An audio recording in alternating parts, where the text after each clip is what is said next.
చూస్ country delight, live better. ఇప్పుడే country delight యాప్ని download చేసుకోండి. Welcome to Suman TV. సాధారణంగా రోడ్డు ప్రమాదాలు జరిగినప్పుడు రోడ్డు ప్రమాదాల్లో విక్టిమ్స్ ఎవరైతే ఉంటారో, అంటే గాయాలైన వాళ్ళు కావచ్చు, లేకపోతే దెబ్బలు తగిన వాళ్ళు కావచ్చు, వాళ్ళకి సహాయం చేస్తే ఏదైనా పోలీస్ నుంచి సమస్య వస్తుందా? ఎందుకంటే గడిచిన 2 ప్రమాదాలు చూసాం. కర్నూలులో చూసాం, అట్లాగే నిన్న చేవెళ్లలో చూసాం. చాలామంది ఆ రోడ్డు ప్రమాద బాధితులకు సహాయం చేయడానికి వెనకడుగు వేశారు, కొందరు భయపడి పారిపోయారు. కర్నూలు కథలో చాలా స్పష్టంగా చూడొచ్చు. ఒక ఆర్టీసీ డ్రైవర్ కూడా ఆ ప్రమాద స్థలాన్ని వదిలేసి వెళ్ళిపోయాడు. నిన్న చేవెళ్లలో కూడా చాలామంది రోడ్డు ప్రమాదం, ఏదైతే లారీ యాక్సిడెంట్ అయిందో, టిప్పర్ లారీ వెళ్ళి ఆర్టీసీ బస్సుని ఢీకొట్టింది. 19 మంది ప్రాణాలు కోల్పోయారు. ఈ ప్రమాదంలో కొందరు మాత్రమే, ఆ కొందరు పేర్లు కూడా ఇక్కడ నేను చెప్పాలనుకుంటున్నాడు. వెంకటరెడ్డి అని చెప్పేసి మీర్జాగూడ వాసి, అట్లాగే ఆలూరు ఉప సర్పంచ్ వెంకటేష్, అట్లాగే ఖానాపూర్కు చెందిన అశోక్ రెడ్డి, వీళ్ళు ముగ్గురు తప్ప ఎక్కువ మంది భయపడ్డారు. వీళ్ళు ముగ్గురు కలిసి భవిష్యత్తులో ఎటువంటి సమస్య వచ్చినా ఎదుర్కొంటామని ఆలోచించకుండా నేరుగా వచ్చి సహాయం చేసి చాలామంది ప్రాణాలు కాపాడారు. ఎందుకు రోడ్డు ప్రమాదాల్లో బాధితుల్ని కాపాడడానికి చాలామంది జంకుతున్నారు?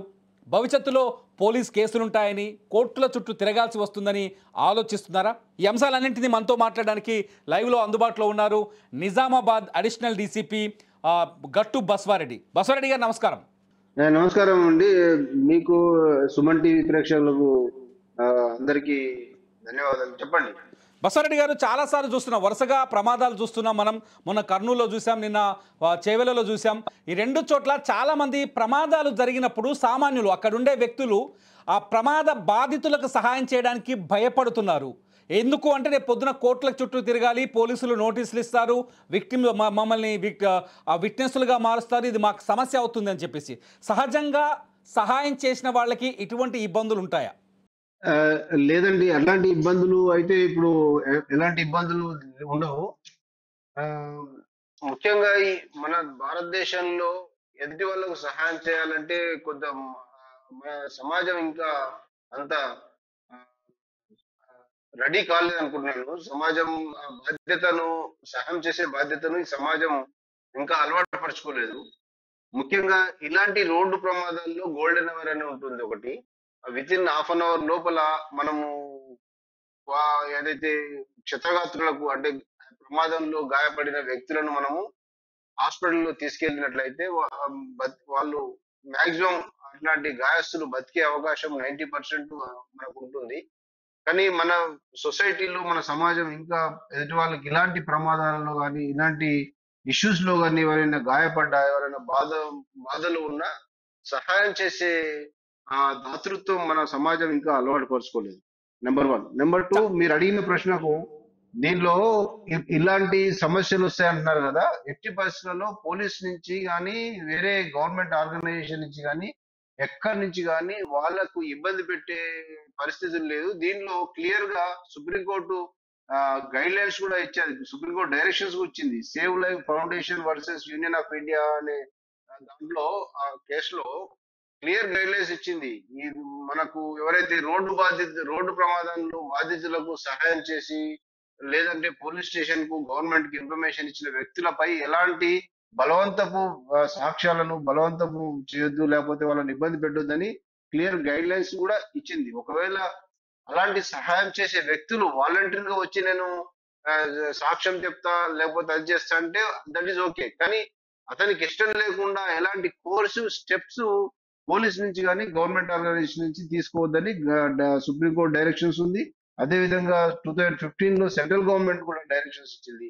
క్లియర్ గా గైడ్ లైన్స్ ఇచ్చింది. ఎలాంటి సందర్భాల్లో సహాయం చేసిన వాళ్ళకు ఇబ్బందులు పెట్టొద్దు, వాళ్ళను ఆన్ రికార్డు, వాళ్ళకు వ్యతిరేకంగా, వాళ్ళకి ఇష్టం లేకుండా ఆన్ రికార్డు తీసుకురావద్దని క్లియర్ గైడ్ లైన్స్ ఇచ్చింది. బస్వారెడ్డి గారు, కొన్ని సందర్భాల్లో కొన్ని కీలకమైన యాక్సిడెంట్లు ఉంటాయి. ఫర్ ఎగ్జాంపుల్, కర్నూలులో ఒక ప్రైవేట్ ట్రావెల్స్ బస్ వచ్చేసి అక్కడ రోడ్డు ప్రమాదానికి గురైంది, అది మంటలు అంటుకున్నాయి. ఈ బస్ యాక్సిడెంట్లో పోలీస్ ఇన్వెస్టిగేషన్లో పోలీసులు ఆ రోడ్డు వెంట వెళ్లే దాదాపు 19 వాహనదారులు ఆ ప్రమాదాన్ని చూస్తూ వెళ్ళిపోయారు. చాలామంది ఆ ప్రమాదాన్ని వదిలేసి వెళ్ళిపోయారు. చాలామంది చెప్తున్నారు, అక్కడున్న చూసిన వాళ్ళు, సాక్షులు, మాకెందుకులే, ఒకవేళ మేము అక్కడ ఉన్న వాళ్ళకి సాయం చేసినా, లేకపోతే ఆ బైక్ని అక్కడి నుంచి తొలగించినా, రేపు పొద్దున పోలీసులు వచ్చి మా ఇంటికి వస్తారు, మమ్మల్ని తీసుకెళ్తారు, కోర్టుకు రమ్మంటారు, ఇలా. సో ఈ ఇబ్బందులన్నీ నిజంగా డిపార్ట్మెంట్ నుంచి ఎదురవుతాయా? ఒకవేళ వాలంటీర్గా ముందుకు వచ్చినా కూడా? ఎస్. ఇప్పుడు మీరు అడిగిన ప్రశ్న క్లియర్ గా సమాధానం. మేము వాళ్ళు వాలంటరీగా ప్రమాదంలో గాయపడ్డ వ్యక్తులకు సహాయం చేసినట్లయితే వాళ్ళకి ఎలాంటి ఇబ్బందులు ఉండవు. ఎలాంటి పోలీస్ నుంచి బలవంతపు సాక్ష్యాల సేకరణ అనేది జరగదు. వాళ్ళకి తెలిసిన ఇన్ఫర్మేషన్ చెప్తే అది పోలీస్ ఇన్ఫర్మేషన్ కింద తీసుకుంటాం కాబట్టి. కానీ వాళ్ళను సాక్షులుగా పెట్టి మాకొద్దు, మేము ఇష్టం లేదు, మేము సాక్షులుగా ఉండము, సహాయం చేసినామంటే వాళ్ళకి ఎలాంటి ఇబ్బంది ఉండదు, ఎలాంటి ప్రాబ్లం ఉండదు. కానీ వాళ్ళు మనకెందుకు లేని ధోరణి సమాజంలో ఇంకా చాలా వరకు ఉంది. లో రీసెంట్ గా మనం చూస్తున్నాం, నిజామాబాద్ లో కానిస్టేబుల్ మీద దాడి చేసినప్పుడు కూడా ఎవరు పబ్లిక్ అరే అతన్ని పట్టుకుందాము, లేకపోతే ఇతన్ని సాయం చేద్దాము, హాస్పిటల్ తీసుకుపోదాం అనే ఆలోచన, స్పృహ, ఆ యొక్క దాతృత్వం మన పబ్లిక్ లో అలవాటు కాలేదు. కానీ ఎలాంటి, మీరు అడిగిన ప్రశ్నకైతే ఎలాంటి ఆ అతనికి లేదా విక్టిమ్లను సహాయం చేసిన ఎవరికైనా సరే, ఏ సివిలియన్ కైనా పోలీస్ తరఫు నుంచి ఎలాంటి ఇబ్బందులు కలగవు. ఒక యాక్సిడెంట్ దగ్గర అనుకున్నాం మన సాయం చేయడానికి ఇబ్బందిగా లేదు యాక్సిడెంట్, కానీ మీరు ఇప్పుడు ఒక సంఘటన గుర్తు చేశారు.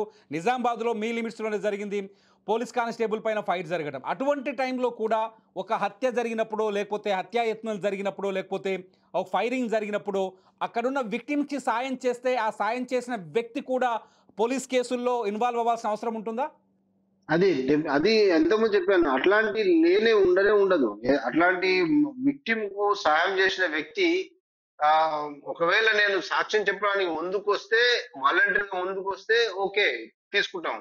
కానీ ఇన్ఫర్మేషన్ ఇచ్చిన వ్యక్తిని మేము బలవంతంగా సాక్షులు, ఆయనకి ఇష్టానికి వ్యతిరేకంగా సాక్ష్యం తీసుకునే పరిస్థితి లేదు. ఓకే, ఎవరైనా ఏ కేసులో ఇబ్బంది పెట్టే పరిస్థితి, ఏ కేసులో అయినా సరే, ఏ కేసులో అయినా సరే, అంటే సాధారణంగా ఏ కేసులో అయినా సరే. కానీ పోలీస్ నుంచి ఈ ప్రచారం కొంత తగ్గిందని అనుకోవచ్చా? ఎందుకంటే అవేర్నెస్ క్రియేట్ చేయడంలో కానీ లేకపోతే చెప్పడంలో కానీ. లేదు, అట్లా చెప్పడానికి లేదు. ఇప్పుడు మనము చాలా మీటింగ్లలో, చాలా కేసులలో చూస్తున్నాం. నేను చెప్పడానికి ఇష్టం లేదు సార్, నేను సాయం చేసిన అంటే అతన్ని వదిలేసిన సందర్భాలు, అట్లా ప్రచారం కూడా చేసినాం, ఊరు పెట్టి చెప్తున్నాము. ఫర్ ఎగ్జాంపుల్ ఇప్పుడు ఇదే కాకుండా ఇప్పుడు సైబర్ క్రైమ్ పోలీస్ స్టేషన్ లో ఎన్నో అవేర్నెస్ మీటింగ్లు పెట్టాము. ఎంత పేపర్లో వస్తుంది, చదువుకున్న వాళ్ళకు వాట్సాప్ లలో రింగ్ టోన్ కూడా సెంట్రల్ గవర్నమెంట్ రింగ్ టోన్ చాలా రోజులు రన్ చేసింది. అయినా సరే చదువుకున్న వాళ్ళు దాని లింక్ ఓపెన్ చేస్తా ఉన్నారు, అట్లా చేస్తా ఉన్నారు. అంటే అది ప్రచారం అని లేకుండా, ప్రచారం లోపం అని కాకుండా ప్రజలు దాన్ని ఇంప్లిమెంట్ చేయడంలో కొంచెం ఉదాసీనత ప్రకటిస్తున్నారని నేను చెప్పొచ్చు. మీరు పబ్లిక్ ఏం చెప్పాలనుకుంటున్నారు? బస్సారెడ్డి గారు ఇప్పుడు అడిషనల్ డీసీపీగా ఉన్నారు. నిజామాబాద్ లాంటి పట్టణంలో చాలా కేసులు మీరు చాలా కేసుల్లో ఎక్స్పీరియన్స్ ఉంది, మీరు చాలా కేసులు డీల్ చేశారు. పబ్లిక్కి మీరు అవుట్ రైట్గా ఏం చెప్పాలనుకుంటున్నారు? యాక్సిడెంట్స్ కావచ్చు, లేకపోతే విపత్కర పరిస్థితులు కావచ్చు, ఆపదలో ఉన్న సమయంలో కావచ్చు, ప్రజలు సహాయం చేస్తే ఏం జరగదు అని చెప్పే విషయంలో మీరు ఏం చెప్పాలనుకుంటున్నారు? నేను ఈ సుమన్ టీవీ ద్వారా ఈ మన తెలంగాణ ప్రజలందరికీ ఒకటే చెప్పదలుచుకున్నాను. ఏదైనా ఇన్సిడెంట్ జరిగితే, ప్రాణాలకు ప్రమాదంలో గాయపడ్డ వ్యక్తులకు కానీ, లేకపోతే ఇంకేదైనా ప్రమాదంలో కలమిటీస్ వచ్చినప్పుడు కానీ, దయచేసి సహాయం చేయడానికి ప్రతి ఒక్కరూ ముందు ఉండాలి. సహాయం చేసే క్రమంలో ఏదైనా ఇబ్బందులు జరిగితే గవర్నమెంట్ ఆఫీషియల్ తెలియాలా. కానీ సహాయం చేసినందుకు లేదా ఆ వ్యక్తి ఆ ఇన్సిడెంట్ లో మిమ్మల్ని సాక్ష్యం పెడతాము, లేకపోతే మీ కోర్టు చుట్టూ తిప్పుతాము, మీ పోలీస్ స్టేషన్ చుట్టూ తిప్పుతాము అనేది అది అది ఏ రకంగానూ కరెక్ట్ కాదు. అది సుప్రీంకోర్టు డైరెక్షన్స్ ఉన్నాయి, సెంట్రల్ గవర్నమెంట్ రూలింగ్స్ ఉన్నాయి. మనకి ఎట్టి పరిస్థితులలో ఇలాంటి బస్ యాక్సిడెంట్లు కానీ, లేకపోతే ఇంకా ఏదైనా ప్రమాదంలో గాయపడిన వ్యక్తులను ఖచ్చితంగా మనం సహాయం అందించాల్సిందే. ఆ సహాయం అందించే అలవాటును మన సమాజంలో ప్రజలందరూ అలవాటు చేసుకోవాలి. ఒకవేళ ఈ సహాయం చేసే క్రమంలో మిమ్మల్ని ఏ డిపార్ట్మెంట్ వాళ్ళు కానీ, ఇంక్లూడింగ్ పోలీస్ డిపార్ట్మెంట్ లో, మీకు సాక్ష్యం చెప్పమని కానీ, లేకపోతే కేసులు మీరు ఉండాలని చెప్పి ఎట్టి పరిస్థితుల్లో ఇబ్బంది పెట్టే పరిస్థితి లేదు, చేయకూడదు, చెయ్యము. అదే విధంగా ఇలాంటి మేజర్ యాక్సిడెంట్స్ వచ్చినప్పుడు ప్రజలు ముందుండి సహాయం చేస్తే చాలా వరకు ప్రాణాలు కాపాడే పరిస్థితి మనకు ఉంటుంది. చాలా మంది ఇప్పుడు సడన్ గా రోడ్ యాక్సిడెంట్ అవుతుంది, ఒక 15 మంది అక్కడ ఇంజ్యూర్ ఉంటాడు, పోలీసులు రావాలంటే ఆ ఇన్ఫర్మేషన్ తెచ్చి ఎక్కడో ఉంటారు. కానీ రోడ్ పాసర్స్ ఏదైతే ఉన్నారో తమ వెహికల్ లో కూడా తీసుకుపోవచ్చు, తమ బండ్లలో ఇమీడియట్ గా అంబులెన్స్ రా కూడా వెయిట్ చేయకుండా కూడా తీసుకొని హాస్పిటల్ అడ్మిట్ చేయొచ్చు, చేసి ప్రాణాలు బ్రతికించవచ్చు. కానీ తీసుకుపోయిన వ్యక్తిని మేము బలవంతంగా సాక్ష్యం పెట్టే సాక్షులను కింద చూపించే అవకాశం లేదు. ఓకే, సాధారణంగా బసవరెడ్డి గారు ఇక్కడ ఇంకొక ఇంపార్టెంట్ పాయింట్ ఉంది ఏంటంటే గోల్డెన్ అవర్. మీరు ఇంతకుముందు చెప్పారు గోల్డెన్ అవర్ అని చెప్పేసి. ప్రతి యాక్సిడెంట్లో గోల్డెన్ అవర్ అనేది ఒకటి ఉంటుంది. ప్రమాదంలో కావచ్చు, లేకపోతే ఫైరింగ్ కావచ్చు, ఇంకేదైనా కావచ్చు, హత్యాయత్నం కావచ్చు, ఎందులోనైనా ఒక ప్రమాదకరమైన విపత్కరమైన సంఘటనలో గోల్డెన్ అవర్ ఉంటుంది. ఆ గోల్డెన్ అవర్ గురించి కొంచెం జనానికి అర్థమయ్యేలా చెప్పగలరా? అయితే ఈ గోల్డెన్ అవర్ అంటే ఏంటంటే, ఇప్పుడు ఆ ప్రమాదం జరిగినప్పుడు జనరల్ గా ఎక్కడో పోలీస్ స్టేషన్ ఒక దగ్గర ఉంటుందండి. ఇప్పుడు హైవేలో యాక్సిడెంట్ అవుతుంది. హైవేలో యాక్సిడెంట్ అయితే ఇమ్మీడియట్ గా డిపెండ్స్, కాలుకి గాయం కలగవచ్చు, లేకపోతే తలకు కలగవచ్చు, లేకపోతే అబ్డామినల్ కలగవచ్చు, శరీరంలో ఎక్కడన్నా వైటల్ పార్ట్ కు జరగవచ్చు. యాక్సిడెంట్ వల్ల ప్రమాదాలు జరగడం వల్ల గాయాలు అయితే వ్యక్తులకు.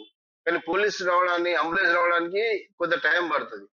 అదే రోడ్డు మీద యాక్సిడెంట్ అయిన వెంటనే రోడ్డు కమ్యూటర్స్ ఉంటారు. అంటే రోడ్డు మీద పోయే వాళ్ళు కమ్యూటర్స్ అంటాము. వాళ్ళు ఉంటారు. ఇమ్మీడియట్ యాక్సిడెంట్ చూస్తారు. చూసి ఏం చేస్తారు, ఇంజూర్డ్ అయిన వాళ్ళను మనకు ఇమ్మీడియట్ గా నియరెస్ట్ హాస్పిటల్ అదే వాళ్ళ వెహికల్లో తీసుకొని పోతే with in 15 to 20 minutes, it depends upon the injury received by the injured. A part లో ఇంజూరీ అయిందా లేదని బట్టి అవర్ గోల్డెన్ అవర్ అనేది టైం ఎక్స్టెండ్ అవుతుంది. అదే హెడ్ ఇంజురీ అనుకోండి, ఇమ్మీడియట్ గా 10-15 నిమిషాల్లో తీసుకొని రావాలా, బ్లడ్ అరెస్ట్ చేయాలి, అది ఇమ్మీడియట్ గా. అదే వేరే లెగ్ అయింది అనుకోండి, బ్లీడింగ్ ఇంజురీ అయితే బ్లడ్ అంతా కారిపోయి చనిపోయే ప్రమాదం ఉంటుంది. దానికి కొంచెం టైం ఎక్కువ తీసుకో. ఈ within half an hour లోపల, 1 hour లోపల, and depends upon the injury, మనం హాస్పిటల్ తీసుకొని వెళ్ళగలిగితే, ఫస్ట్ ఎయిడ్ కానీ హాస్పిటల్ ట్రీట్మెంట్ అందించగలిగితే 90% ఆఫ్ ది ఇంజూర్డ్ బతికే అవకాశం ఉంటుంది. దీన్నే గోల్డెన్ అవర్ ఉంటుంది. దీన్ని మనం అంబులెన్స్ రావాలా, లేకపోతే 108 రావాలా, లేకపోతే ఇంకా వేరే గవర్నమెంట్ ప్రైవేట్ అంబులెన్స్ రావాలా, నా కార్లో తీసుకుపోలేము అని ఆలోచన చేయకుండా ఇమ్మీడియట్ గా సొంత కార్లో తీసుకుపోయినా ఎలాంటి ప్రమాదం లేదు, ఎలాంటి బాధ, ఎలాంటి ఇబ్బందులు కమ్యూటర్స్ అంటే రోడ్డు మీద వెళ్ళే వాళ్ళకు, ప్రజలకు ఇబ్బంది కలగదు. సింపుల్ మనం ప్రాణాలను కాపాడు. సింపుల్ గా చెప్పాలంటే చట్టం వాళ్ళందరినీ కాపాడుతుంది, కానీ ఇబ్బంది పెట్టదు. ఎస్, 100%. ఎవరైనా చట్టానికి లోబడి చట్ట పరిధిలో, అంటే తప్పు చేయనంత వరకు సహాయం చేసి, లేకపోతే ఇంజూర్డ్ షిఫ్ట్ చేసి చేయడం వల్ల ఆ చేసిన వ్యక్తికి ఎలాంటి చట్ట రూపంలో ఎలాంటి ఇబ్బందులు కలగకుండా చూసే ప్రయత్నం మాది. Thank you very much Basava Reddy గారు. మీ విలువైన సమయాన్ని సుమన్ టీవీకి, సుమన్ టీవీ ప్రేక్షకుల కోసం, ముఖ్యంగా ఎవరైతే రోడ్డు పైన ప్రమాదాలకు గురైన బాధితులకు సహాయం చేయకుండా భయంతో ఉన్నారో, అనాలోచితంగా ఆలోచిస్తున్నారో, వాళ్ళందరికీ ఎంతో ఉపయోగపడుతుంది. ఇది చూద్దాం, ఎందుకంటే గోల్డెన్ అవర్ అనేది చాలా ముఖ్యమైన విషయం. రోడ్డు ప్రమాదాలు జరిగినప్పుడు ఆ సమయంలో ఎవరైతే బాధితులని ఆసుపత్రులకు తరలిస్తారో వాళ్ళు దేవుళ్ళుగా మారుతారు. వాళ్ళు ఆ ప్రమాదం జరిగిన సంఘటనలో వాళ్ళే నిజమైన దేవులుగా ఉంటారు. ఇక్కడ ప్రజలకు నేను ఒక విషయం చెప్పాలనుకుంటున్నాను. డీసీపీ బసవరెడ్డి గారు చాలా స్పష్టంగా చెప్పారు. ఎవరైనా రోడ్డు ప్రమాదంలో గాయపడ్డప్పుడు వాళ్ళకి సహాయం చేస్తే, వాళ్ళని పట్టించుకొని ఆసుపత్రికి పంపిస్తే చట్టం నుంచి ఎటువంటి ఇబ్బంది లేదు. చట్టం సహాయం చేసిన వాళ్ళకి అండగా ఉంటుంది. మీరెవరైనా ఇటువంటి ఆలోచనతో ఉంటే దయచేసి ఆలోచనని మానుకోండి. అంతేకాదు, రోడ్డు ప్రమాదాలు జరిగినప్పుడు ఏం చేయాలి అనే విషయం పైన ఈ వీడియో కింద మీరు ఖచ్చితంగా మీ అభిప్రాయాలను షేర్ చేసుకోండి. బాధ్యతాయుతమైన ప్రతి కామెంట్ ప్రతి మనిషికి ఉపయోగపడేలా ఉంటుంది. చూస్తూనే ఉండండి అప్డేట్స్ కోసం సుమన్ టీవీ.